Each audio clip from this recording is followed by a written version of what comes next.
شويه على شغلنا في الجمال قبل ما يطلع اصلا من المينا، عشان لا نقول عيوب ولا نقول حاجه جايه دارسه والصين ضحكت علينا ولا كلام من كده.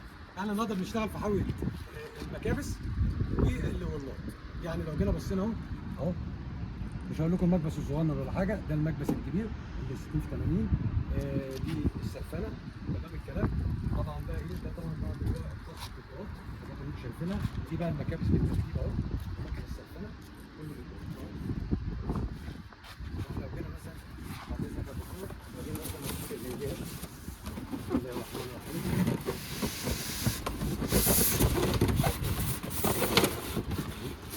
ماشي تمام. ده اهو في طبعا هنا بقى حاجه لطيفه قوي النقطه دي اهو، جايبين الوان واشكال شوفوا ده اللي تحفه، حاجه يعني ممتازه جدا.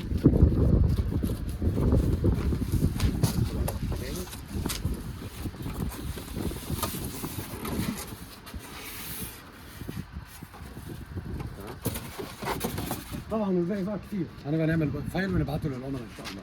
ده شغلنا اهو، بقيه المكابس جوه طبعا ده المكبس اللي هو الهيدروليك الاوتوماتيك الاثنين روح او روحين يعني تمام. ودي بقيه المكابس جوه اهي. ده كده الشغل ان شاء الله.